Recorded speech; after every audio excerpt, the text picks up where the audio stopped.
The rain hammered against the towering glass windows of the Meridian Tower as Marcus Chen adjusted his $5,000 watch and glanced at the city sprawling below. From his corner office on the 42nd floor, the people on the streets looked like ants scurrying between puddles, their struggles invisible from his ivory tower. Marcus had built his empire on one simple principle: time was money, and poor people wasted both. Before we jump back in, tell us where you're tuning in from. And if this story touches you, make sure you're subscribed, because tomorrow I've saved something extra special for you. At 38, Marcus controlled a venture capital firm worth over $2 billion. His portfolio included everything from cutting-edge biotech startups to revolutionary social media platforms. Entrepreneurs flew in from around the world just for 15 minutes of his attention, knowing that his signature on a contract could transform their wildest dreams into reality. But Marcus wasn't known for his generosity. He was known for his ruthlessness. That particular Tuesday evening, Marcus was running late for his usual coffee run to the small café 3 blocks from his office. It wasn't that he couldn't afford to send an assistant, but the walk through downtown Portland gave him a twisted sense of superiority. Seeing the homeless camps, the struggling small businesses, and the everyday people working multiple jobs to survive reminded him how far he'd climbed above what he called the ordinary masses. As Marcus pushed through the revolving doors of his building, he nearly collided with a man who looked like he hadn't seen a shower in weeks. The stranger was probably in his 50s, though it was hard to tell beneath the layers of grime and the tangled grey beard that reached his chest. His clothes were a patchwork of different fabrics, clearly salvaged from various sources, and his shoes were held together with duct tape and determination. What caught Marcus off guard wasn't the man's appearance. He'd seen plenty of homeless people in the financial district, but what he was holding in his weathered hands was a small stack of papers, meticulously organized despite their obvious age and wear. The man was studying them with an intensity that seemed almost academic, his lips moving silently as if he were rehearsing something important. Most people would have walked around the man without a second thought, but something made Marcus pause. Perhaps it was the way the stranger held those papers, like they contained the secrets of the universe. Or maybe it was the complete absence of the usual desperation he associated with people living on the streets. This man didn't look defeated. He looked determined. The stranger noticed Marcus stalling and looked up with surprisingly clear blue eyes that seemed to hold depths of intelligence that didn't match his circumstances. "Excuse me, sir," the man said in a voice that was rough from the elements, but articulate in a way that surprised Marcus. "I know you probably get approached by people like me all the time, but I have something that might interest you." Marcus's first instinct was to brush past him with the practiced indifference he'd perfected over years of avoiding inconvenient encounters. His driver was waiting, his dinner reservation was in 30 minutes, and he had 3 conference calls scheduled for later that evening. But something about the man's demeanor made him hesitate. There was no begging in his voice, no desperation in his posture. Instead, there was a quiet confidence that seemed completely at odds with his circumstances. "I don't have time for whatever you're selling," Marcus replied, though he didn't move away as quickly as he normally would have. The man smiled, revealing teeth that were surprisingly well-maintained despite his obvious living situation. "I'm not selling anything, Mr. Chen. I'm offering you an opportunity to be part of something that could change how the world thinks about waste." Marcus was taken aback. How did this stranger know his name? His face wasn't exactly plastered. On billboards, and while he occasionally appeared in business magazines, he certainly wasn't a household name among the homeless population of Portland. "How do you know who I am?" Marcus asked, his curiosity overriding his schedule for the moment. The man gestured toward the building behind them, I've been watching this place for 3 weeks. I know you come out at exactly 6:15 every Tuesday and Thursday. You walk to Morrison's Cafe, order a double espresso with 1 sugar, and you read the Financial Times while you drink it. You tip exactly 15%, never more, never less. You're creatures of habit, you successful types.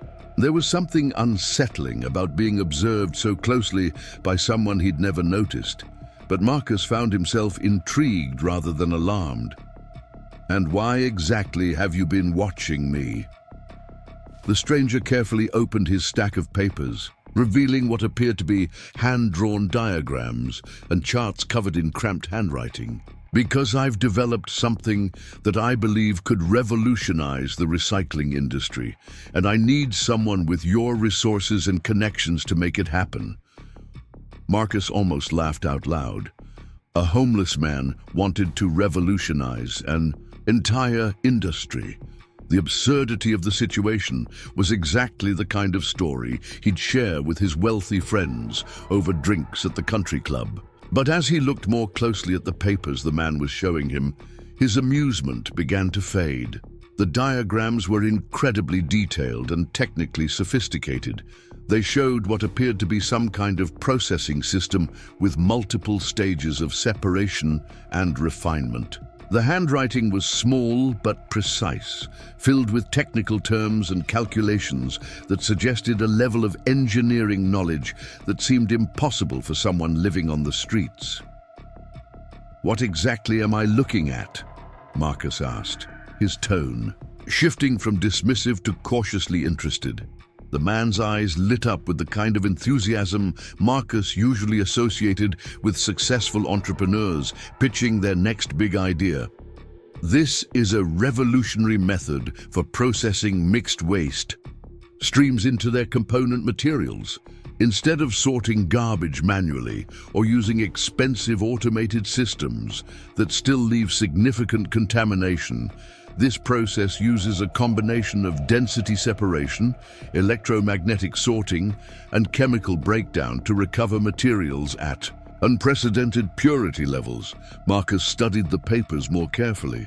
The system the man was describing seemed to address one of the biggest challenges in the recycling industry, the contamination problem that made most recycled materials less valuable than virgin materials. If this process could actually deliver the purity levels the diagrams suggested, it could indeed be revolutionary. "Where did you learn about industrial processing?" Marcus asked, his skepticism still evident, but now mixed with genuine curiosity. The man's confident demeanor flickered for just a moment, as if Marcus had touched on something painful. "I used to work in the industry," he said quietly, "a long time ago, before things went wrong." There was clearly more to that story, but the man seemed reluctant to elaborate. Instead, he turned his attention back to the diagrams, explaining the process with a level of technical detail that made it clear he wasn't just repeating something he'd read somewhere. This was original thinking, developed over what must have been months or years of careful consideration. "The key insight," the man continued, "is that instead of trying to sort materials after they're mixed, we can manipulate the conditions during collection to create natural separation. By controlling temperature, pressure, and chemical environment, during the initial processing, different materials will naturally migrate to different zones in the system. Marcus found himself drawn into the explanation despite his better judgment. The man was describing a process that could potentially reduce recycling costs by orders of magnitude while dramatically improving the quality of recovered materials. If it worked, it would make traditional recycling facilities obsolete and create an entirely new market for processed waste materials. "This is all very theoretical," Marcus said, though his tone had lost most of its dismissiveness. "Do you have any proof that this actually works?" The man carefully turned to a different section of his papers, revealing what appeared to be test results and photographs of small-scale experiments. I've been running trials in a storage unit I rent with the money I make from collecting cans and bottles. The results consistently show separation efficiencies above 90%, which is significantly better than any current industrial process. Marcus stared at the data, trying to process what he was seeing. The numbers were impressive, but the idea that someone living on the streets had been conducting sophisticated chemical experiments in a storage unit seemed almost impossible to believe. "You rent a storage unit?" Marcus asked. "Unit 247 at Northwest Storage on Industrial Boulevard," the man replied matter-of-factly. "It's not much, but it has electricity and running water. I've converted it into a small laboratory where I can test different configurations of the process." The specificity of the answer, combined with the detailed technical drawings and experimental data, was beginning to convince Marcus that this wasn't the elaborate scam he'd initially assumed it to be. This man had clearly invested significant time and effort into developing what appeared to be a genuinely innovative approach to a major industrial challenge. "What's your name?" Marcus asked, realizing he'd been talking to the man for nearly 15 minutes without even learning that basic information. "David Kowalski," the man replied, extending a hand that was rough and stained but surprisingly firm in its grip. "I used to be the lead process engineer at Pacific Recycling Solutions before the company went bankrupt and took my career with it." The name Pacific Recycling Solutions was familiar to Marcus. He vaguely remembered reading about their collapse several years earlier, one of many casualties of the economic downturn that had hit the recycling industry particularly hard. If David had been a lead engineer there, it would explain his technical knowledge and his understanding of the industry's challenges. "How long have you been working on this?" Marcus asked, gesturing toward the papers. David's expression grew thoughtful. 3 years of serious development, but I've been thinking about the underlying problems for much longer. When Pacific went under, I lost everything, my house, my savings, my career prospects, but I never stopped thinking about how to solve the contamination problem that killed so many recycling projects. There was a quiet dignity in the way David spoke about his circumstances that impressed Marcus despite himself. Most people who had lost everything would be bitter or desperate, but David seemed focused entirely on the technical challenge he'd set himself to solve. "The storage unit costs me $300 a month," David continued. "I make about 400 collecting recyclables, so I have enough left over for basic supplies and occasional materials for my experiments. It's not much of a life, but it's enough to keep working on this." Marcus was beginning to understand the full scope of what David was proposing.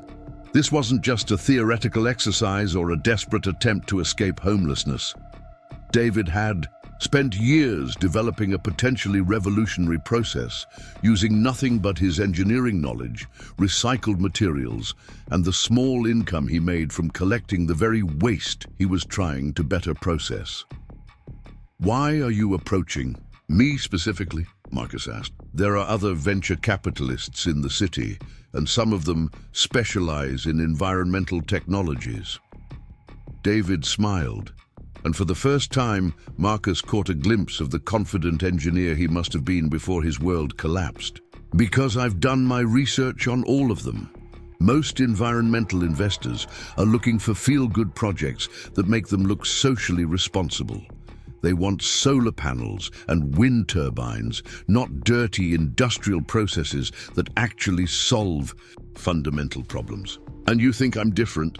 I think you're ruthless enough to recognize a genuinely profitable opportunity, even if it comes from an unconventional source," David replied with surprising directness. "Your portfolio shows you're willing to invest in disruptive technologies that established players ignore. This fits that pattern perfectly."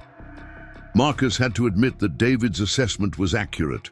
He had built his reputation by finding valuable opportunities that other investors overlooked. either because they were too risky or because they didn't fit conventional investment models.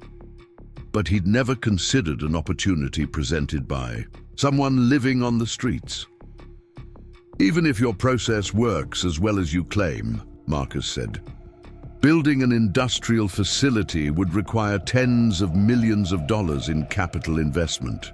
The regulatory approval process alone could take years. This isn't the kind of quick turnaround that most investors are looking for." David nodded as if he'd expected this objection. That's exactly why the opportunity is so valuable.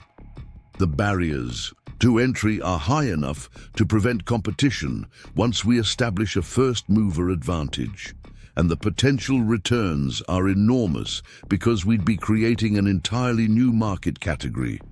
Preparing and narrating this story took us a lot of time, so if you are enjoying it, subscribe to our channel. It means a lot to us. Now back to the story. The conversation was interrupted by the arrival of Marcus's driver, who had been circling the block, waiting for him. The black sedan pulled up to the curb, and the driver rolled down his window with a questioning look. "Give me 5 more minutes," Marcus called out, then turned back to David. "This is a lot to process. I'd need to see your actual test results, visit your laboratory setup, and have my technical team evaluate the feasibility of scaling your process." David's eyes showed a flicker of hope, though he tried to maintain his composed demeanor. "I understand. I know this isn't the kind of proposal you usually receive." Marcus pulled out his business card and handed it to David. "Call my office tomorrow morning and ask for Sarah Martinez, my research director. Tell her I asked her to schedule a meeting to review a recycling technology proposal. Don't mention the circumstances of our meeting or your living situation. Just focus on the technical aspects." David accepted the card with hands that trembled slightly, though whether from cold, excitement, or disbelief was impossible to tell. "Thank you, Mr. Chen. You won't regret taking the time to look at this properly." As Marcus walked toward his waiting car, he found himself thinking about the encounter in ways that surprised him. He'd built his career on the assumption that truly valuable opportunities came from educated entrepreneurs with impressive credentials and established track records. The idea that a homeless man could have developed something genuinely revolutionary challenged his fundamental beliefs about success and failure. But the technical details David had shared were too sophisticated and specific to be fabricated. The experimental data looked legitimate, and the underlying engineering principles seemed sound. If David's process could actually deliver the results, he claimed it would represent exactly the kind of disruptive innovation that Marcus had built his fortune identifying and supporting. The drive back to his penthouse apartment gave Marcus time to consider the implications of what David was proposing. The global recycling industry was worth hundreds of billions of dollars, but it was plagued by fundamental inefficiencies that made most operations marginally profitable at best. A process that could dramatically reduce costs while improving output quality would have enormous market potential. But even more intriguing was the human story behind the technology. David's fall from respected engineer to homeless inventor was exactly the kind of narrative that could capture public attention and generate the kind of media coverage that helped new technologies gain market acceptance. If the process worked, David's personal journey would become a powerful marketing tool. That evening, as Marcus sat in his climate-controlled study reviewing his investment portfolio, he found himself unable to stop thinking about David's diagrams and the quiet confidence with which he'd presented his revolutionary idea. For the first time in years, Marcus was genuinely excited about a potential investment opportunity, not just because of its profit potential, but because of the possibility that he might be witnessing the beginning of something truly transformative. The rain continued pattering against his floor-to-ceiling windows as Marcus made a note in his calendar to personally attend the meeting with David the next day. He had a feeling that his carefully ordered world was about to become much more interesting. Sarah Martinez arrived at the office 45 minutes early the next morning, clutching her third cup of coffee and trying to make sense of the cryptic voicemail Marcus had left her the night before. As the research director for Chen Ventures, she was accustomed to unusual requests, but Marcus had never asked her to personally evaluate a proposal from what he vaguely described as an unconventional source. The call came in at exactly 9 o'clock, just as Sarah was settling into her ergonomic chair and opening her laptop. The voice on the other end was gravelly but articulate, with the careful pronunciation of someone who had once been accustomed to speaking in professional settings. "Ms. Martinez, my name is David Kowalski. Mr. Chen asked me to contact you regarding a recycling technology proposal he'd like your team to review." Sarah pulled up her calendar and noted that Marcus had, indeed, blocked out the entire afternoon for something labeled only as special project evaluation. She scheduled David for a 2 o'clock meeting, giving herself enough time to run a preliminary background check and prepare her technical team for what appeared to be an impromptu presentation. What she found in her initial research was both intriguing and concerning. David Kowalski had indeed been a lead process engineer at Pacific Recycling Solutions, and his technical credentials were impressive.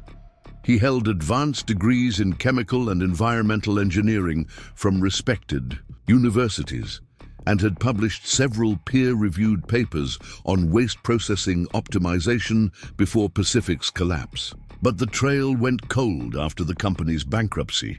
No employment records, no forwarding addresses, no professional references. It was as if David Kowalski had simply vanished from the engineering community 3 years earlier. Sarah had seen similar patterns before, usually indicating either a complete career change or some kind of personal catastrophe that forced someone out of their professional life entirely. At 10 minutes before 2, Sarah was reviewing her notes when her assistant buzzed her intercom. "Miss Martinez, there's a gentleman here for your 2 o'clock appointment, but I think there might be some confusion about the meeting." Sarah frowned, wondering if David had somehow mixed up his appointment time. What kind of confusion? "Well, he says he's here to present a technology proposal, but he's..." Her assistant paused delicately. "Not exactly dressed like our usual presenters." Understanding dawned on Sarah as she realized what Marcus had meant by unconventional source. She quickly walked to the reception area and found David standing near the windows, carefully studying the city view with the same intensity she'd seen him apply to technical diagrams during their phone conversation. He had clearly made an effort to clean up for the meeting. His hair was neatly combed back, his beard was trimmed, and he wore what appeared to be a freshly laundered shirt and slacks that were obviously second-hand, but reasonably well-fitted. Despite his efforts, it was impossible to miss the worn shoes, held together with electrical tape, or the faded patches on his clothing that spoke of hard living. "Mr. Kowalski," Sarah said, extending her hand with a professional smile that she hoped masked her surprise. "Thank you for coming in today. I'm looking forward to learning about your proposal." David's handshake was firm, and his eye contact was direct, displaying none of the deference or nervousness she typically saw from entrepreneurs seeking investment. Instead, he carried himself with the quiet confidence of someone who knew exactly what he was talking about, regardless of his circumstances. "I appreciate you taking the time to meet with me, Ms. Martinez. I know this isn't a typical presentation for your firm." Sarah led him through the polished corridors of Chen Ventures, past conference rooms filled with startup founders pitching their ideas to junior analysts, past walls lined with framed articles about the firm's most successful investments. David took it all in with the observational intensity she was beginning to recognize as one of his defining characteristics. The main conference room was a temple to successful capitalism, with floor-to-ceiling windows overlooking the Portland skyline, a massive mahogany table that could seat 20 people, and state-of-the-art presentation equipment that had cost more than most people's annual salaries. Sarah had chosen it deliberately, wanting to see how David would handle presenting his ideas in such an intimidating environment. Marcus was already waiting when they arrived, along with two other members of Sarah's technical evaluation team. Dr. Jennifer Walsh was their environmental technology specialist, a former EPA scientist who had joined Chen Ventures specifically to identify promising clean tech investments. Robert Kim was their industrial engineering consultant, a man whose expertise in manufacturing processes had helped the firm avoid several costly mistakes in production-focused startups. David surveyed the room and its occupants with the same methodical attention he seemed to apply to everything, then carefully arranged his papers on the table. Sarah noticed that he had somehow managed to organize his hand-drawn diagrams and charts into a surprisingly professional-looking presentation package, complete with a typed executive summary that must have been prepared at a public library or internet café.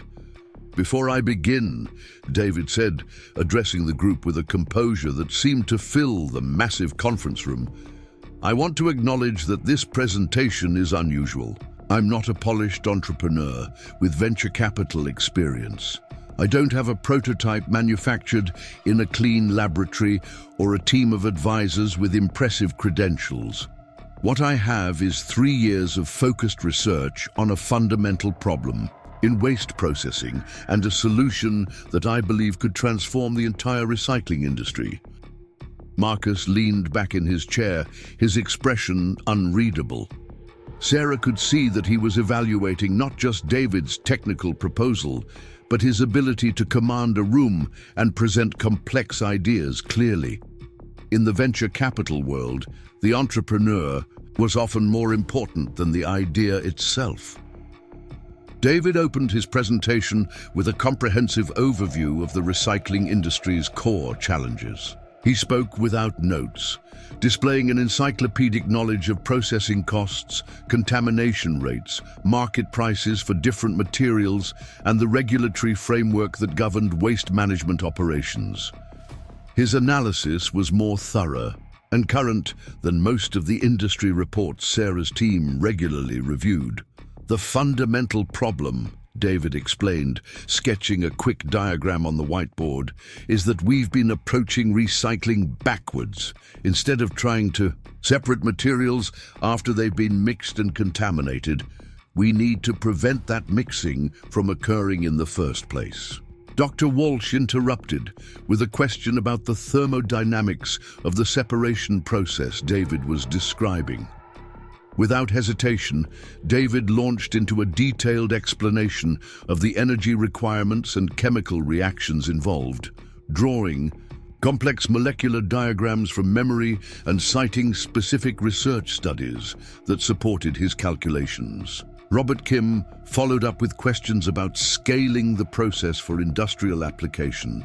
Again, David demonstrated a sophisticated understanding not just of the theoretical principles, but of the practical engineering challenges that would arise in building and operating large-scale processing facilities. As the presentation continued, Sarah found herself increasingly impressed, not just by David's technical knowledge, but by his comprehensive understanding of the business aspects of his proposal. He had clearly researched manufacturing costs, regulatory requirements, potential competitors, and market opportunities with the thoroughness of someone who had spent years in the industry. "The key insight that makes this process economically viable," David continued, "is that it produces materials with higher purity levels than traditional recycling, which means they can command premium prices in manufacturing applications. Instead of competing with virgin materials on cost alone, we're offering superior quality at competitive prices." Marcus spoke for the first time since the presentation began. "What kind of capital investment are we talking about for a commercial scale facility?" David had clearly anticipated this question. He pulled out a detailed financial analysis that broke down construction costs, equipment purchases, regulatory compliance expenses, and working capital requirements. The numbers were substantial, but not unreasonable for an industrial facility. Of the scale he was proposing, the initial investment for a medium-scale facility would be approximately $45 million, David said. But the projected returns are exceptional. Based on current market prices and processing volumes, we'd achieve positive cash flow within 18 months and full cost recovery within 4 years. Dr. Walsh leaned forward with obvious interest. These purity levels you're claiming, have you actually achieved them in your testing? David smiled, and Sarah caught a glimpse of the pride he took in his technical achievements. I've consistently achieved separation efficiencies above 92% across all major material categories. My test setup is obviously small scale, but the underlying physics should scale linearly with processing volume. We'd need to see your actual test data, Robert Kim said, and ideally observe your process in operation.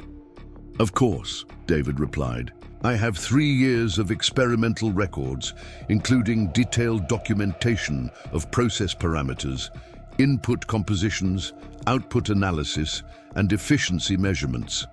I'd be happy to provide all of that information and demonstrate the process in my laboratory. Sarah exchanged glances with Marcus. The term laboratory seemed almost absurd when applied to what was apparently a converted storage unit. But David's confidence suggested that his experimental setup was more sophisticated than its location might imply.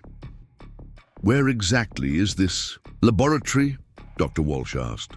I rent a storage unit at Northwest Storage on Industrial Boulevard, David replied matter-of-factly.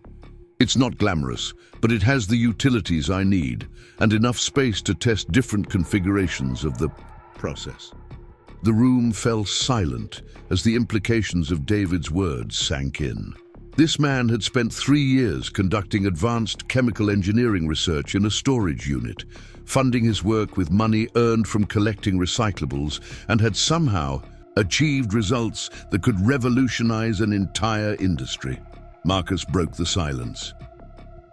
I'd like to see this set up for myself. Would tomorrow afternoon work for a site visit? David nodded. I'll need to clean up the workspace a bit, but yes, tomorrow afternoon would be fine. Sarah was already thinking about the logistics of evaluating David's claims. They would need to bring portable testing equipment to verify his results, and probably arrange for independent analysis of his process outputs. If his efficiency numbers were accurate, it would represent a genuine breakthrough in recycling technology. Mr. Kowalski, Marcus said, assuming your process works as you describe, what kind of partnership structure are you envisioning? David had clearly thought about this question as well. I'm looking for a development partner who can provide the capital and business expertise needed to commercialize the technology.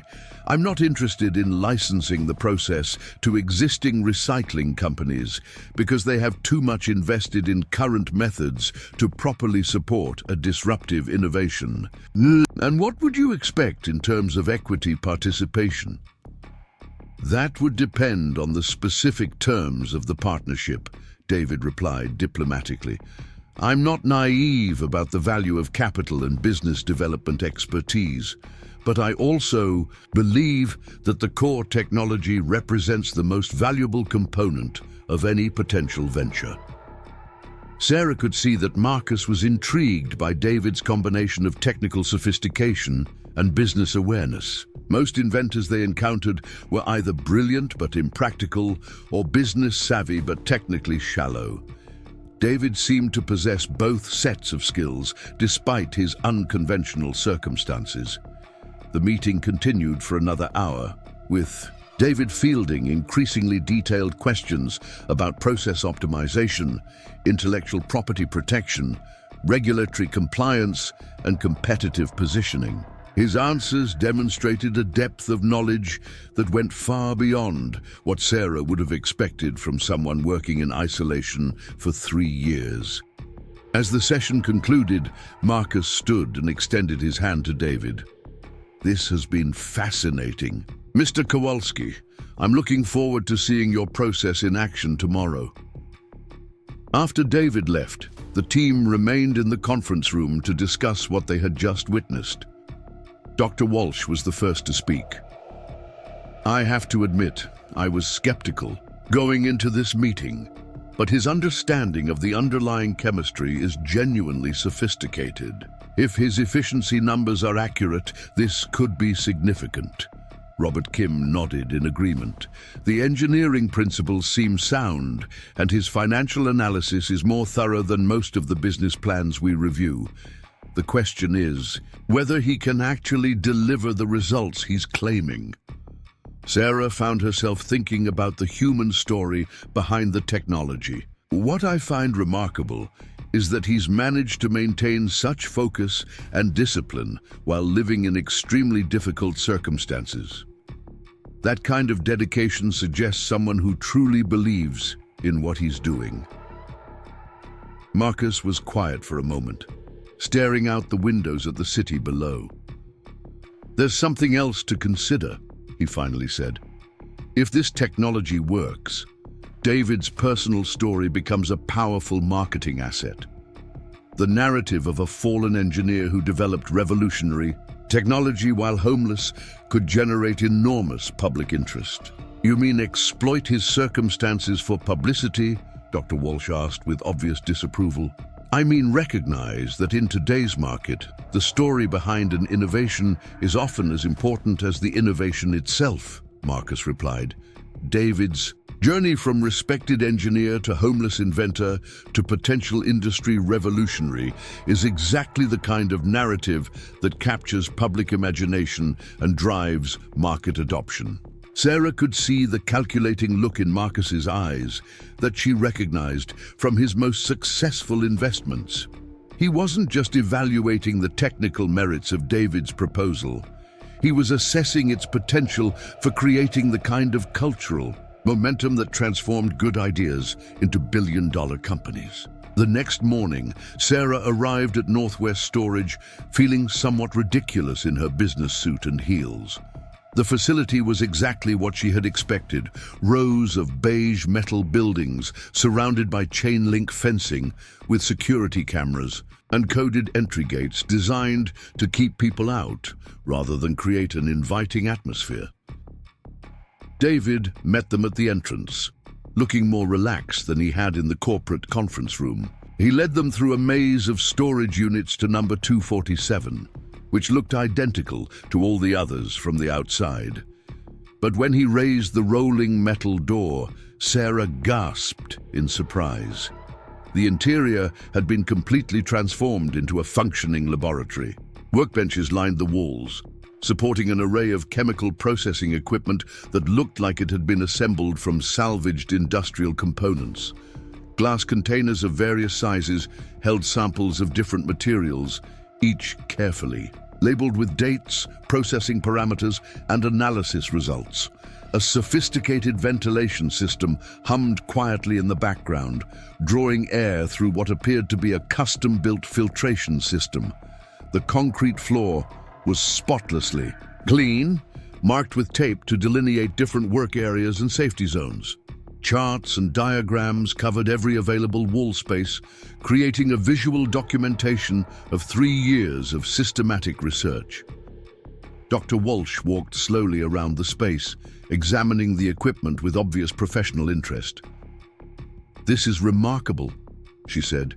"You've essentially built a complete chemical processing laboratory using salvaged equipment." David smiled with evident pride. "Most of this came from Pacific Recycling when they sold off their assets. I was able to purchase some of the smaller equipment at auction, and I've rebuilt or modified everything to suit my specific research needs." Marcus was studying a wall chart that tracked David's experimental results over time. The data showed consistent improvement in processing efficiency, with recent results approaching the 92% separation rates David had claimed in his presentation. "Show us the process," Marcus said.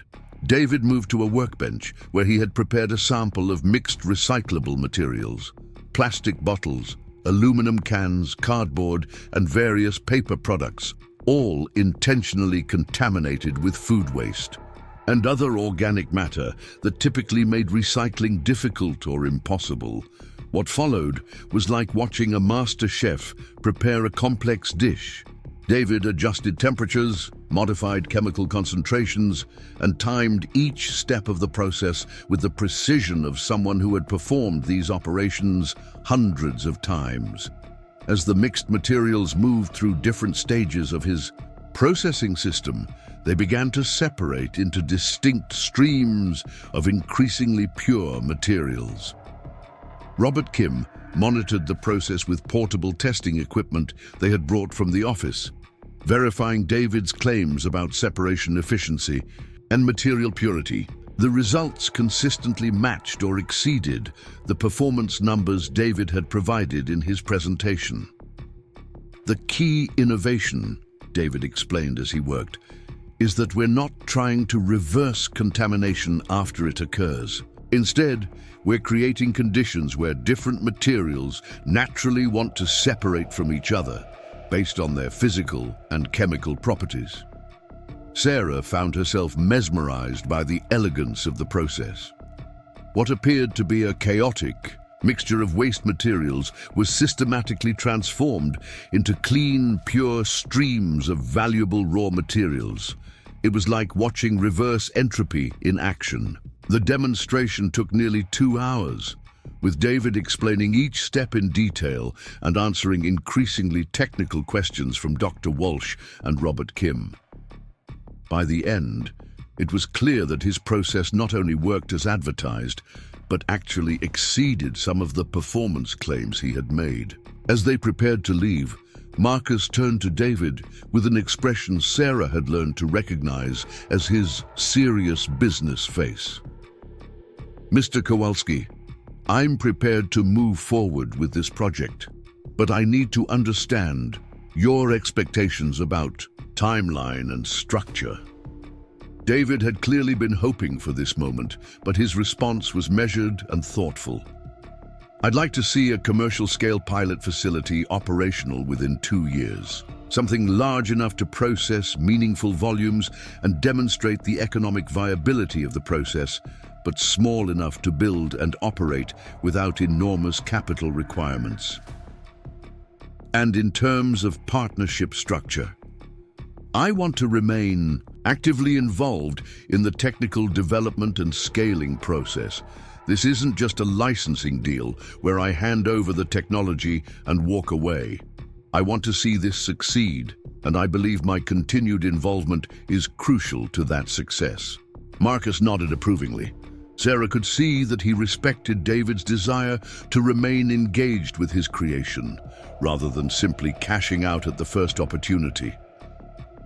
"There's one more thing," David added. "I'd like the first commercial facility to be built here in Portland, and I'd like to prioritize hiring people who have been displaced by the decline of traditional manufacturing industries. This technology should create opportunities for people who have been left behind by economic changes." Sarah was struck by the social consciousness behind David's proposal.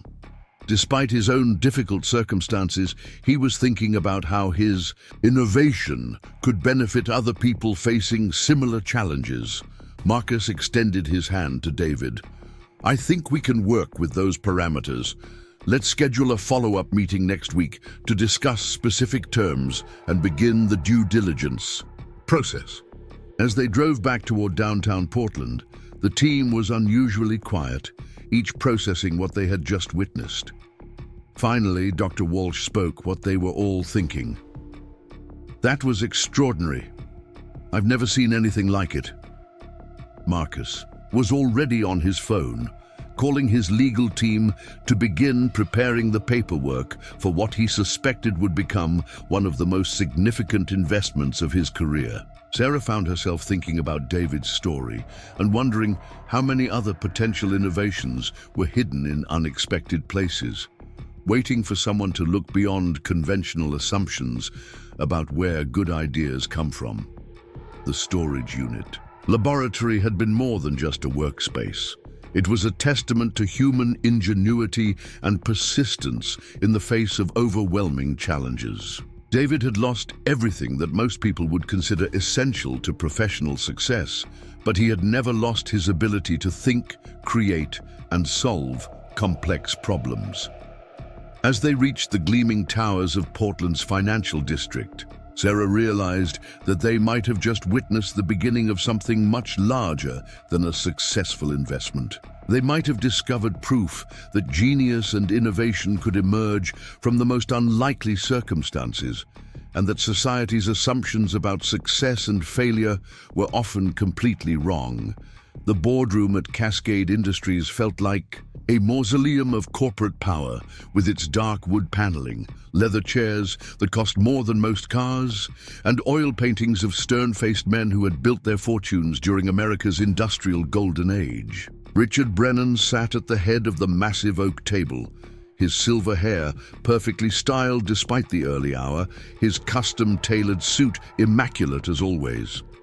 At 62, Brennan controlled the largest waste management conglomerate on the West Coast, an empire built on the simple principle that garbage was one of the few recession-proof businesses in America.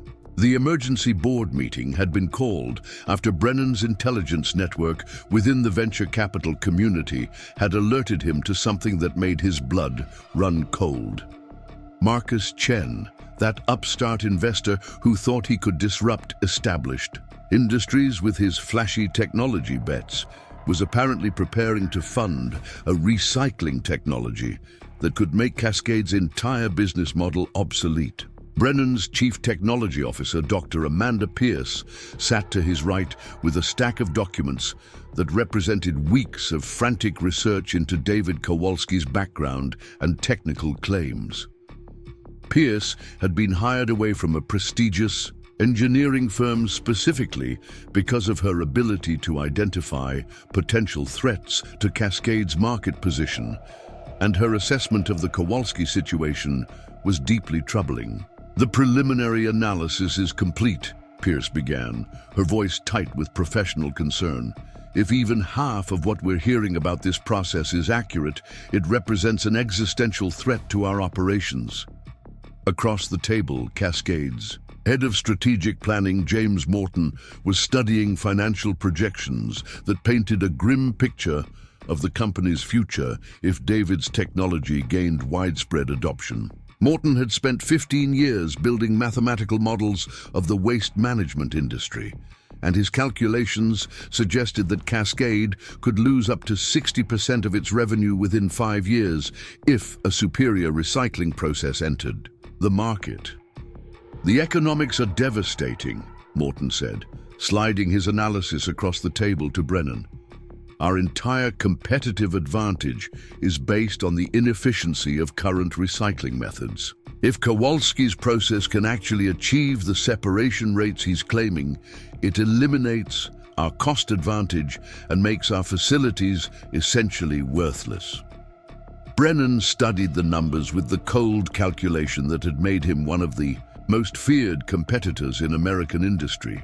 Cascade Industries had survived and thrived by systematically destroying smaller competitors, buying up municipal waste contracts with predatory pricing, and lobbying for regulatory frameworks that favored large-scale operations over innovative alternatives.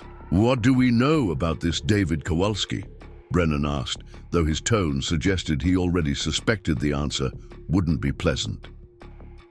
Pierce opened a thick manila folder filled with background research that Cascade's private investigators had compiled over the past week. He's legitimate, unfortunately. Advanced degrees from MIT and Stanford, 15 years of experience in process engineering, and a track record of innovation that includes several patents in waste processing optimization.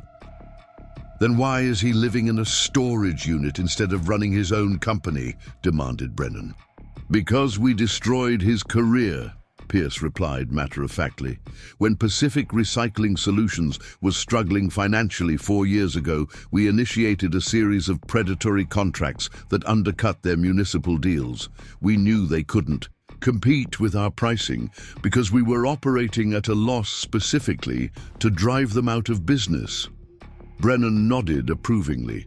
The destruction of Pacific Recycling had been one of his more successful strategic campaigns, eliminating a potential competitor before they could develop into a genuine threat. But he was beginning to realize that the victory might have been Pyrrhic if it had driven David Kowalski underground, where he could develop genuinely disruptive technology without corporate oversight. The problem, Morton continued, is that Kowalski's process doesn't just compete with our current operations, it makes them fundamentally obsolete. Instead of managing waste as a disposal problem, his technology transforms it into a raw material recovery system. The entire industry structure changes. Pierce pulled out a series of technical diagrams that her team had analyzed based on leaked information from Chen Ventures. His approach is brilliant in its simplicity.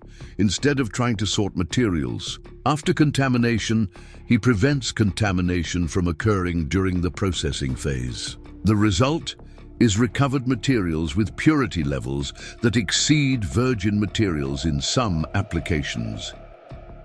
Brennan was beginning to understand the scope of the threat they were facing. This wasn't just another startup with an incremental improvement to existing technology. David Kowalski had potentially developed a process that could transform the entire waste management industry, shifting the focus from disposal to recovery and making companies like Cascade obsolete virtually overnight. "What are our options?" Brennan asked, though his tone suggested he was already formulating strategies that went far beyond conventional business competition. Morton consulted his notes.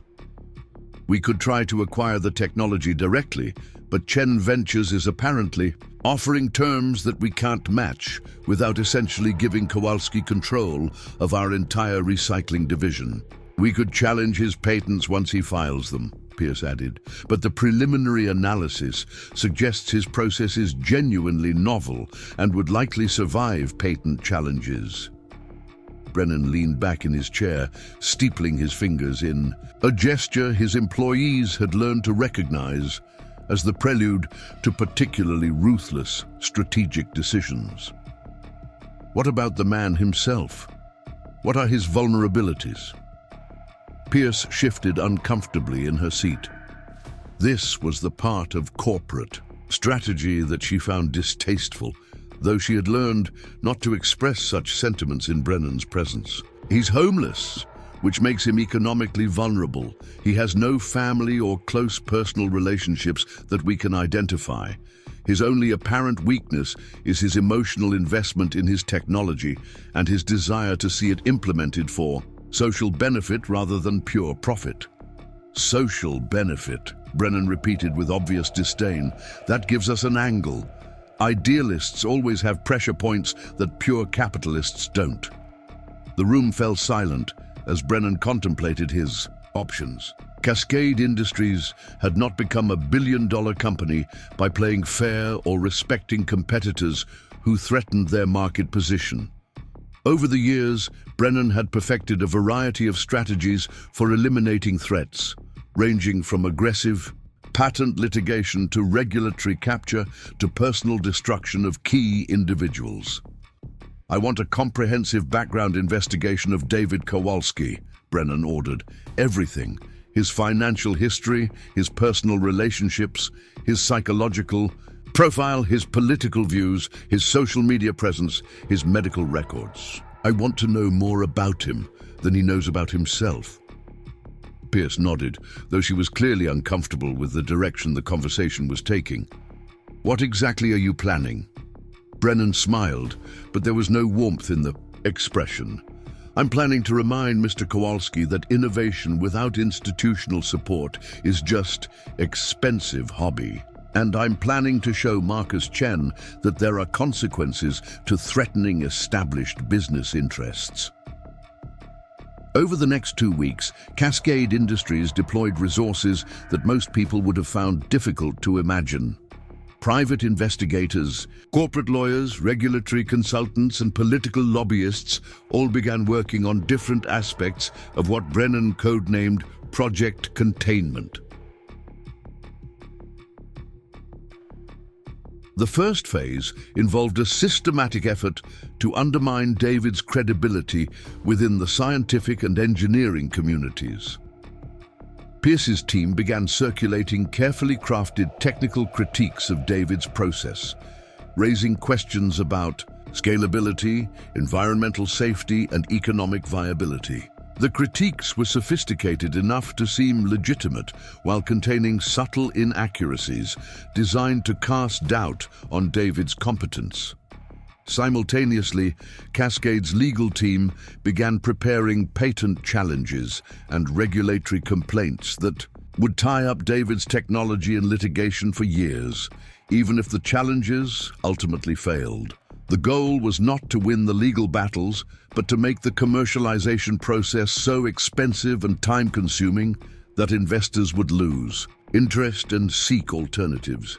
But Brennan's most devastating strategy involved a direct assault on David's personal circumstances. Cascade's investigators had discovered that David's storage unit laboratory violated several municipal regulations regarding commercial activities in residential storage facilities. A series of anonymous complaints to city regulatory agencies resulted in surprise inspections that found numerous code violations. The first inspection occurred on a cold Tuesday morning, while David was meeting with Marcus Chen's legal team to finalize their partnership agreement. When he returned to his laboratory that afternoon, he found official notices posted on the door, declaring the facility unsafe for occupancy and ordering him to cease all activities within 72 hours. David stared at the notices in disbelief, trying to process what had happened. The storage facility manager, a sympathetic woman named Carol, who had always been supportive of his work, explained that multiple agencies had conducted simultaneous inspections based on complaints about illegal commercial activities, fire safety violations, and environmental hazards. "I'm sorry, David," Carol said, genuinely distressed by the situation. "The inspectors were very thorough, and they found violations of regulations I didn't even know existed. My hands are tied. The insurance company is threatening to cancel our policy if we don't comply with the closure order immediately." David spent the next 3 days frantically trying to relocate his equipment and research materials. The specialized processing equipment was too large and sensitive to move easily, and he lacked the resources to rent appropriate alternative space. Worse, many of his active experiments were destroyed when power to the unit was disconnected as part of the closure process. Marcus Chen was furious when he learned about the regulatory shutdown, but his legal team advised that fighting the closure would take months and would likely fail, given the technical nature of the violations. The partnership agreement that had been nearly finalized was suddenly in jeopardy because David no longer had a functional laboratory where he could demonstrate his process or continue his research. "This can't be a coincidence," Marcus told Sarah Martinez during an emergency meeting at Chen Ventures. "The timing is too perfect. Someone is deliberately sabotaging David's work." Sarah had reached the same conclusion, but proving deliberate interference would be extremely difficult. The regulatory complaints appeared to come from concerned citizens, and the violations, while technical, were technically legitimate. Even if we can prove this was orchestrated, it doesn't solve our immediate problem. David's research capability has been essentially eliminated. The situation became even more complex when David discovered that his bank account had been frozen as part of what was described as a routine audit related to unreported income. The small amounts he earned from collecting recyclables had apparently triggered an investigation into potential tax evasion, despite the fact that his income was well below taxable thresholds. Without access to his laboratory or his minimal financial resources, David found himself in an impossible position. The technology that had represented his path back to respectability and financial stability was suddenly inaccessible, and he lacked the resources to recreate his research infrastructure. Marcus offered to provide temporary funding and facilities, but David's pride and his growing suspicion that he was being deliberately targeted made him reluctant to accept help that might put his benefactors at risk. He had survived 3 years of homelessness by relying only on himself, and the instinct to avoid creating vulnerabilities for others was deeply ingrained. The pressure campaign intensified when local media outlets began running stories about the illegal laboratory that had been operating in a storage facility. The stories, which appeared to be based on information provided by anonymous sources, portrayed David as a potentially dangerous individual conducting unregulated chemical experiments in an inappropriate location. Dr. Jennifer Walsh was the first to recognize the coordinated nature of the attacks on David's credibility. "This isn't random," she told Marcus during a confidential meeting. "Someone with significant resources and sophisticated media connections is orchestrating a campaign to destroy David's reputation and eliminate his ability to commercialize his technology."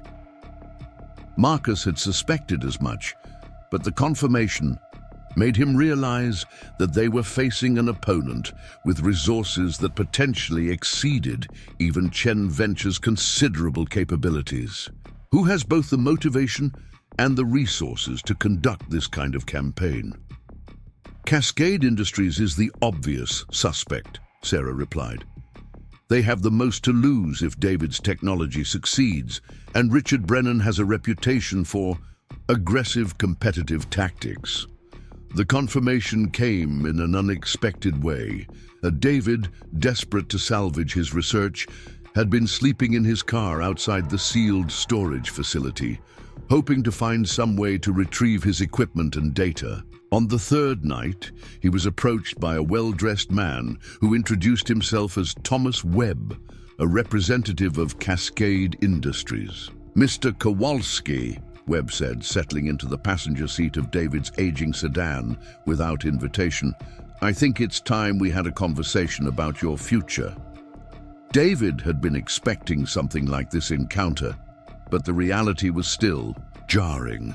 Webb radiated the casual confidence of someone accustomed to getting his way through a combination of money and intimidation. "I represent certain business interests that have been following your work with great interest," Webb continued. "We're prepared to make you a very generous offer for your recycling process technology." "And if I refuse?" David asked, though he suspected he already knew the answer. Webb smiled without warmth. "Mr. Kowalski, you're an intelligent man. I'm sure you've noticed that your circumstances have become considerably more difficult recently. These problems could continue to escalate, or they could be resolved very quickly. The choice is entirely yours." The offer Webb presented was superficially attractive: $5 million for all rights to David's technology, plus a consulting contract that would provide him with steady income and comfortable living circumstances. But the terms made it clear that David would have no control over how the technology was implemented, and Webb hinted strongly that Cascade's intention was to suppress the innovation rather than commercialize it. "Your process is certainly impressive," Webb said, "but it would require massive infrastructure changes that would be disruptive to existing industry operations. Our clients prefer evolutionary improvements to revolutionary changes." David understood perfectly what Webb was really saying. Cascade wanted to buy his technology to prevent it from being used, ensuring that their existing operations would continue to dominate the market without facing genuine competition. "I need time to consider your offer," David said, though he had no intention of accepting terms that would destroy everything he had worked to achieve. Webb's expression hardened slightly. "Time is not something you have in abundance, Mr. Kowalski. Your current legal and financial difficulties are likely to become significantly worse if this matter is not resolved quickly." After Webb left, David sat in his car trying to process the full implications of his situation. He had always known that commercializing disruptive technology would involve challenges, but he had never imagined facing the kind of systematic destruction campaign that Cascade was apparently capable of mounting. The next morning brought even worse news. David's car had been impounded overnight for multiple unpaid parking tickets that had somehow appeared in the city's system, despite his meticulous attention to parking regulations. Without transportation, he was essentially stranded, unable to meet with potential investors or access the few resources he still possessed. Marcus Chen was becoming increasingly frustrated with his inability to help David effectively. Chen Ventures had significant financial resources, but they were not equipped to fight the kind of multi-front warfare that Cascade was apparently waging. Legal challenges, regulatory complaints, media campaigns, and personal harassment were all outside the normal scope of venture capital operations. "We're being outmaneuvered," Marcus admitted during a strategy session with his senior team. "Cascade has resources and experience in this kind of corporate warfare that we simply don't possess." Sarah had been researching Cascade's history and was disturbed by what she had discovered. "They've done this before. There are at least 6 companies over the past decade that developed potentially disruptive waste management technologies. All of them either sold out to Cascade at below market prices or were driven out of business entirely." Dr. Walsh was studying the technical aspects of the campaign against David. "What's particularly insidious is how they're using legitimate regulatory processes to achieve illegitimate goals. Every complaint and inspection appears to be technically justified, but the timing and coordination suggest a level of planning that goes far beyond normal regulatory enforcement." The situation reached a crisis point when David was arrested on charges of illegal dumping, based on allegations that he had disposed of chemical waste from his storage unit laboratory in violation of environmental regulations. The charges were eventually dropped when investigators found no evidence to support the allegations, but the arrest generated negative publicity that further damaged his credibility. Marcus realized that they were facing an opponent who was willing to use any tactics necessary to eliminate threats to their business model. Cascade Industries was not just trying to acquire David's technology, they were trying to destroy him, personally as a warning to other potential innovators. "This is about more than just David's recycling process," Marcus told his team. "Brennan is trying to establish that anyone who threatens established waste management interests will face personal destruction. If we let him succeed, it sends a message that will discourage innovation in this entire sector for years to come."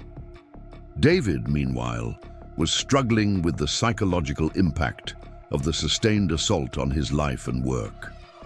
The combination of legal harassment, financial pressure, and media attacks was beginning to take a toll that went beyond mere inconvenience.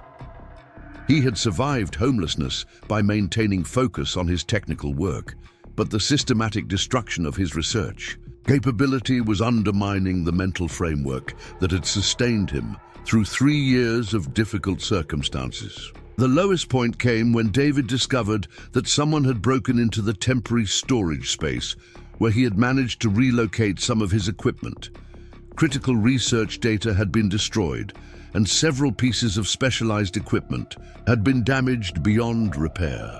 The break-in was reported to police, but the investigation was perfunctory and produced no useful leads. Sarah Martinez found David sitting on a park bench near the Portland waterfront, staring at the industrial facilities across the river with an expression of defeat that was painful to witness.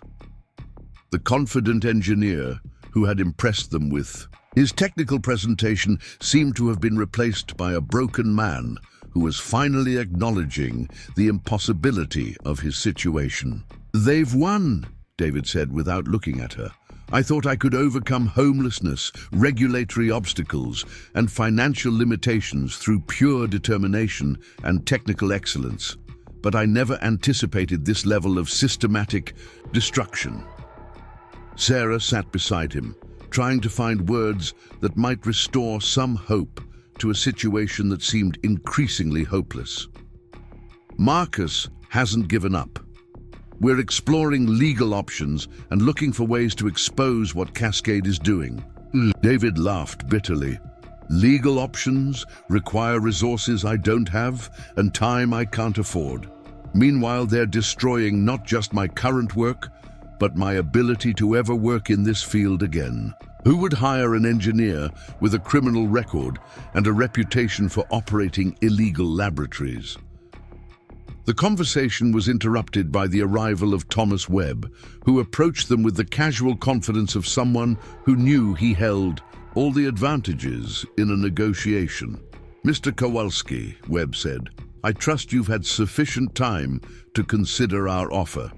Given your recent difficulties, our terms are looking considerably more attractive than they were a week ago." David looked up at Webb with an expression that combined exhaustion, anger, and resignation. "What exactly do you want from me?" "Simply sign over all rights to your recycling technology and agree to a non-disclosure agreement that prevents you from discussing your research with anyone. In return, your legal problems disappear, your financial situation is resolved, and you receive enough money to start over wherever you'd like." Sarah watched David's face as he considered the offer. She could see the temptation in his eyes, the desire to end the harassment and reclaim some semblance of a normal life. But she could also see the part of him that rebelled against allowing his life's work to be buried by corporate interests that cared nothing for innovation or social benefit. "And if I refuse?" David asked. Webb's smile became predatory. "Mr. Kowalski, you're a man who has already lost everything once. I would think you'd be reluctant to go through that experience again, especially when the outcome is likely to be considerably worse this time." The threat was clear, and David understood that Cascade's campaign against him was just beginning. They had demonstrated their ability to destroy his research capabilities, his financial resources, and his reputation. The next phase would likely involve more serious legal charges, more intensive media attacks, and possibly physical intimidation. But as David sat on that park bench, contemplating surrender to forces that seemed overwhelmingly powerful, something inside him began to crystallize into a different kind of determination. He had spent 3 years developing technology that could revolutionize how society handled one of its most persistent problems. The potential benefits went far beyond personal profit or professional recognition. His process could create jobs, reduce environmental impact, and transform waste from a disposal problem into a resource recovery opportunity. "I need 1 more week to consider your offer," David said finally. Webb's expression showed annoyance at the delay, but also confidence that the outcome was inevitable. "1 week, Mr. Kowalski, but I should warn you that your situation is unlikely to improve during that time." After Webb left, Sarah turned to David with a mixture of admiration and concern. "You're not actually considering taking their offer, are you?" David was quiet for a long moment, watching the river flow past the industrial buildings that represented the kind of established infrastructure his technology could make obsolete. "I'm considering what it would mean to give up," he said finally. and I'm realizing that some things are worth fighting for, even when the odds seem impossible. That evening, David made a decision that would change the trajectory of his conflict with Cascade Industries. Instead of continuing to react defensively to their attacks, he would go on the offensive in the one arena where his advantages were superior to theirs, the court of public opinion. David had always avoided publicity, preferring to focus on technical development rather than public relations. But he was beginning to understand that his personal story was potentially as powerful as his technology. The narrative of a homeless engineer developing revolutionary recycling technology while living in a storage unit was exactly the kind of story that could capture public imagination and generate the kind of support that might counterbalance Cascade's institutional advantages. The question was whether he had the courage to expose himself to the kind of scrutiny and potential ridicule that came with public attention. After 3 years of anonymity and self-reliance, the prospect of becoming a public figure was almost as daunting as facing Cascade's continued harassment. But as David sat in his car that night, reviewing the technical diagrams that represented years of focused work, he realized that his technology was bigger than his personal comfort or his desire for privacy. If Cascade succeeded in suppressing his innovation, it would not only destroy his own hopes, but would also eliminate potential benefits for countless other people who deserved better solutions to the waste management challenges that affected every community. The decision to fight back would require resources, allies, and strategies that David had never needed during his years of solitary research. But for the first time since the regulatory shutdown of his laboratory, he felt a spark of the determination that had sustained him through the darkest periods of his homelessness. Cascade Industries had made a critical error in their campaign against him.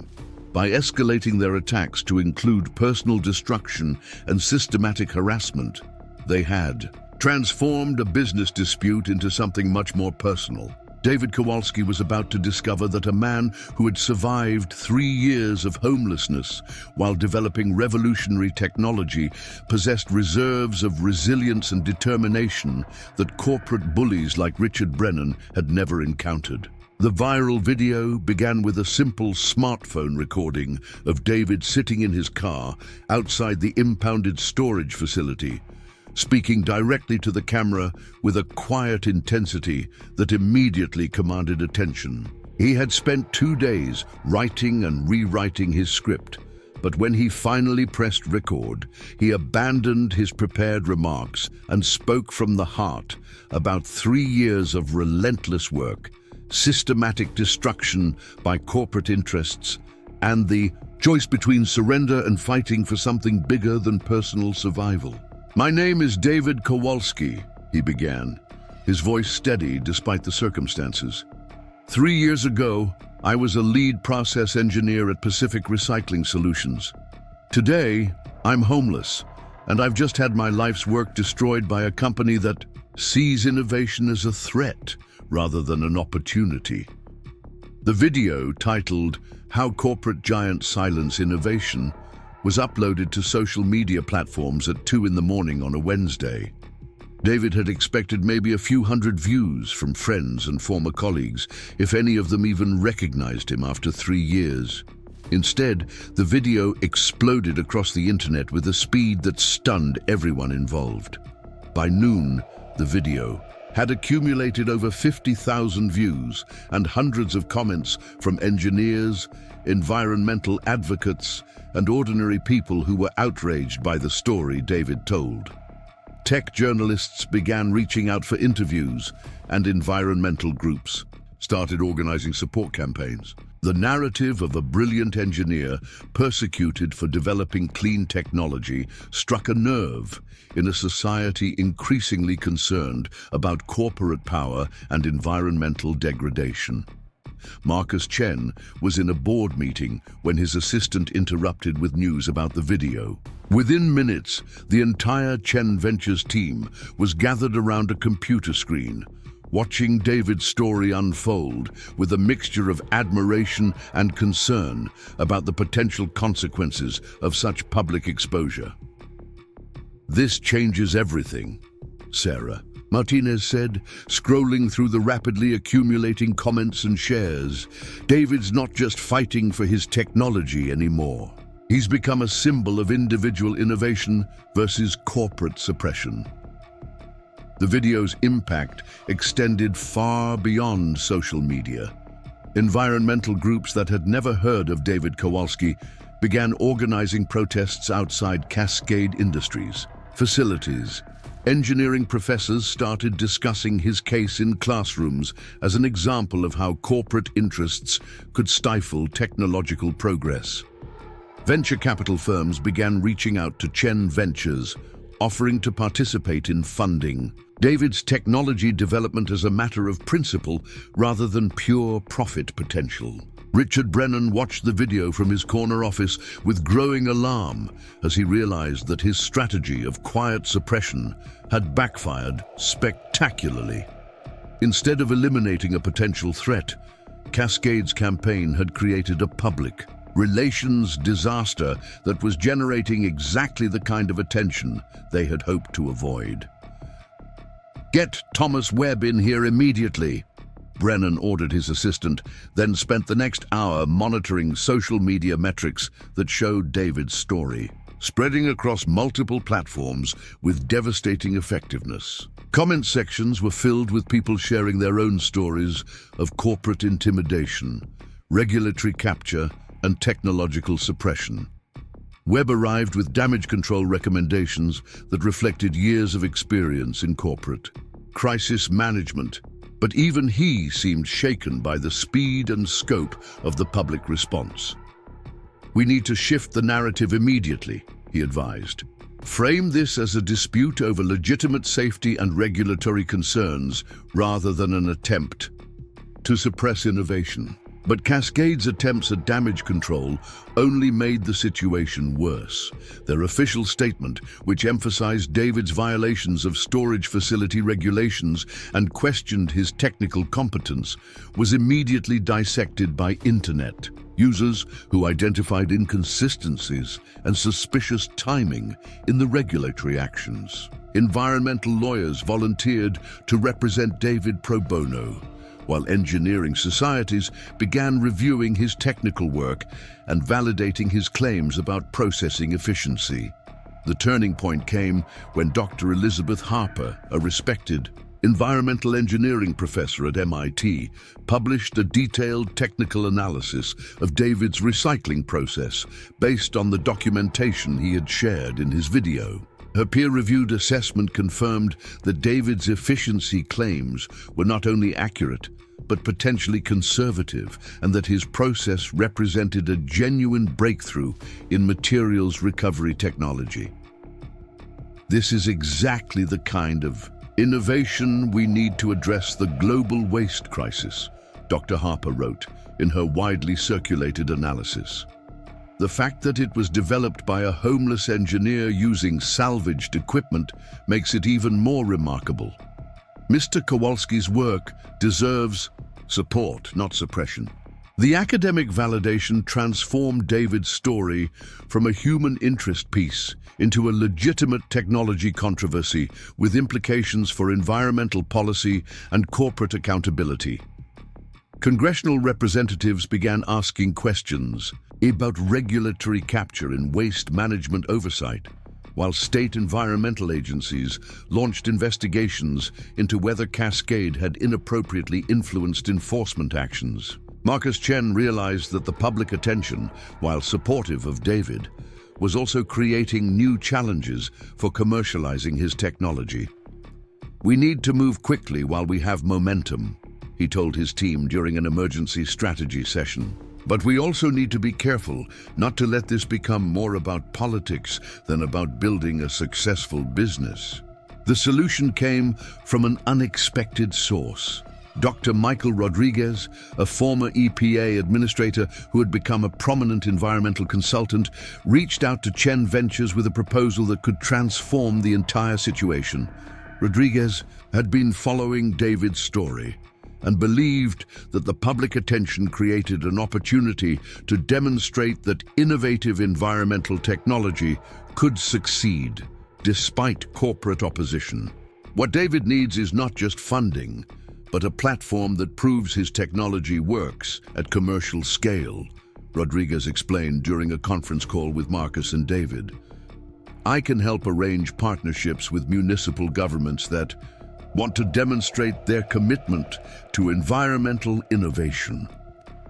The proposal Rodriguez presented was ambitious.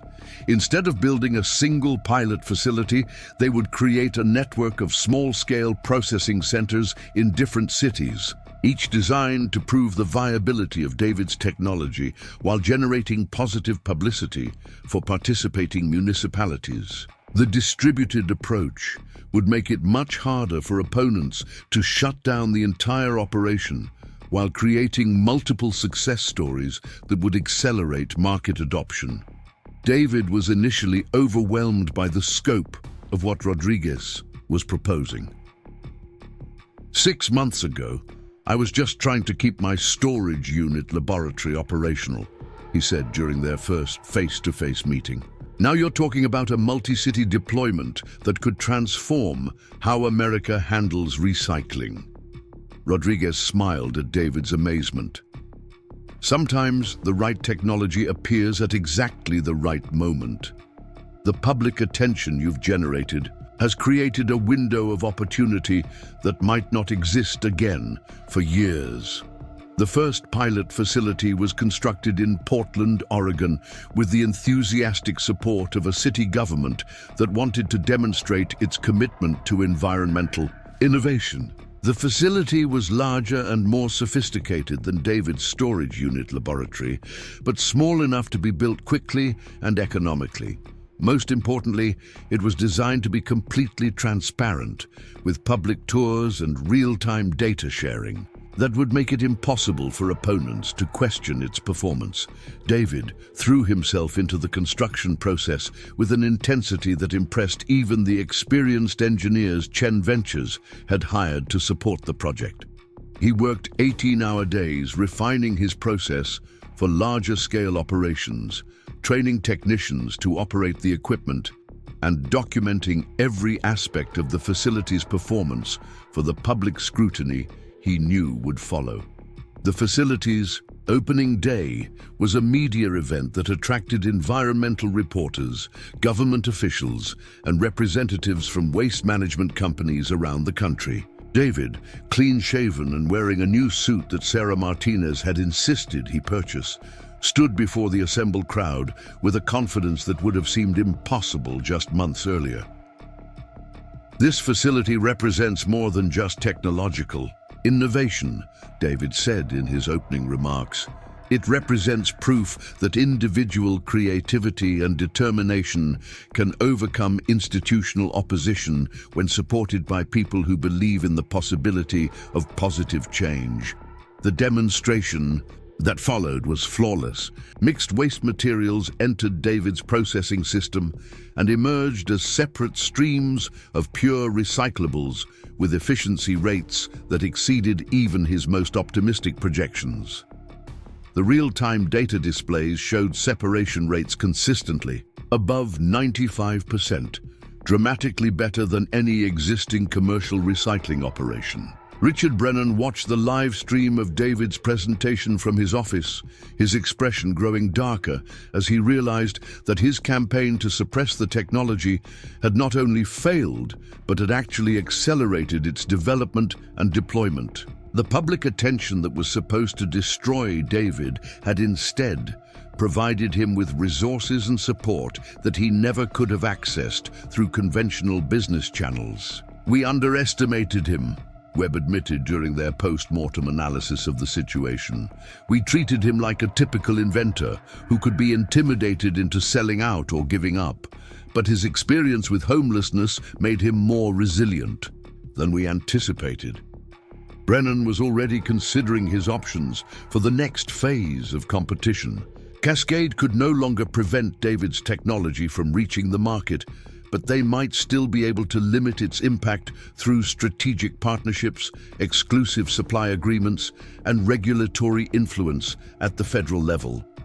But David's success was generating momentum that proved difficult to contain. Within 6 months of the Portland facility's opening, municipal governments in 12 other cities had signed agreements to implement similar systems. Environmental groups were lobbying state governments to mandate the use of high-efficiency recycling processes, while investors were funding additional startups hoping to replicate David's success in other areas of waste management. The financial transformation was equally dramatic. Chen Venture's initial investment in David's technology had generated returns that exceeded Marcus's most optimistic projections, while David himself had gone from homeless to wealthy in less than 2 years. But perhaps more importantly, David had proven that individual innovation could compete with established corporate interests when supported by public awareness and institutional commitment to environmental progress. The technology that had begun as sketches on cardboard in a storage unit was now processing thousands of tons of waste daily across multiple cities, creating jobs, reducing environmental impact, and generating profits that attracted additional investment in related innovations.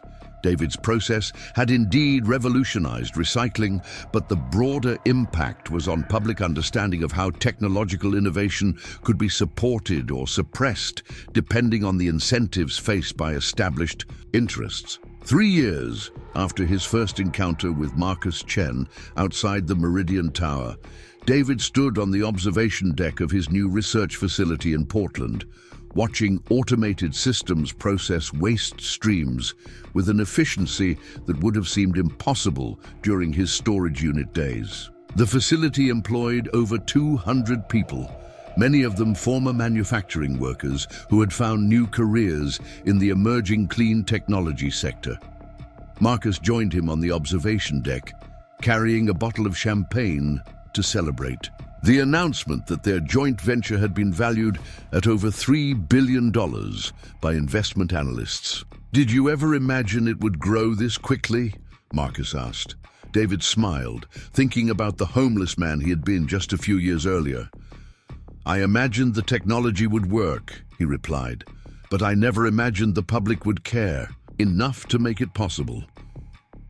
The story of David Kowalski's transformation from homeless engineer to clean technology billionaire had become a case study taught in business schools, environmental policy programs, and engineering ethics courses. But for David himself, the most meaningful outcome was the proof that individual determination combined with technological innovation could indeed change established systems when supported by public awareness and institutional commitment to progress. The final confrontation with Richard Brennan came not in a boardroom or courtroom, but at an environmental technology conference where both men were invited to speak about the future of waste management. Brennan's presentation focused on the importance of regulatory stability and gradual improvement within existing industry structures.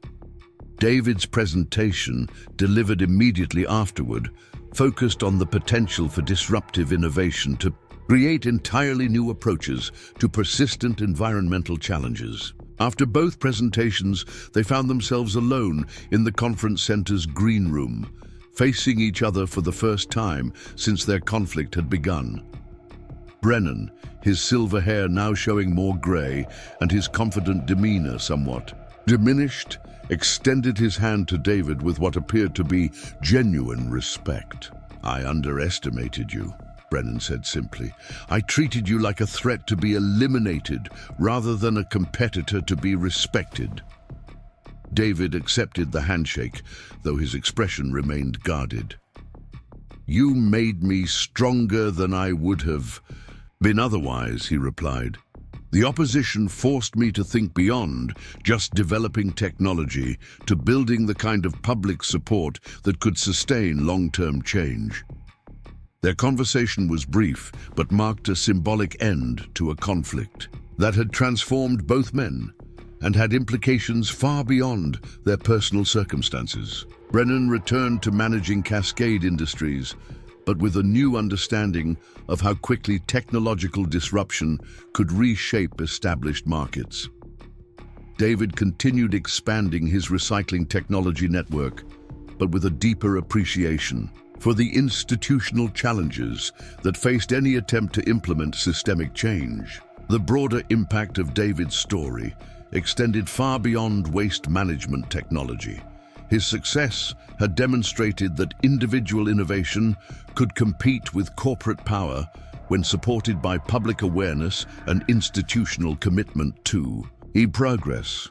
Environmental groups pointed to his example when arguing for policies that supported clean technology development, while business schools used his case to illustrate how established companies could be disrupted by innovations they initially dismissed or opposed. 5 years after uploading his first video, David established the Kowalski Foundation, dedicated to supporting individual inventors and entrepreneurs who were developing technologies with environmental and social benefits. The foundation provided not just funding, but also legal support, media training, and institutional connections that could help innovative technologies survive the kind of corporate opposition that David had faced. Innovation without institutional support is just expensive experimentation, David explained during the foundation's launch event. But innovation with the right combination of technical excellence, public support, and strategic partnerships can transform entire industries. The recycling technology that had begun with sketches on cardboard had become a global industry worth hundreds of billions of dollars, employing millions of people and processing waste streams with efficiency levels that previous generations of engineers had considered impossible. But perhaps more importantly, David's story had become proof that individual creativity and determination could indeed change the world when combined with the right circumstances and support systems. Standing in his foundation's headquarters, surrounded by displays showcasing dozens of environmental innovations developed by formerly homeless individuals, displaced workers, and other unconventional inventors, David reflected on the journey that had brought him from a storage unit laboratory to global influence. The technology had been important, but the real breakthrough had been discovering which combination of individual determination, public support, and institutional commitment could overcome the natural resistance that established interests showed toward disruptive change. The homeless man with revolutionary ideas had indeed become worth $3 billion, but more importantly, he had proven that the boundary between failure and success was often thinner than most people imagined, and that the difference between suppressed innovation and transformative technology frequently depended on who was willing to pay attention when it mattered most. Up next, you've got 2 more standout stories right on your screen. If this one hit the mark, you won't want to pass these up. Just click and check them out.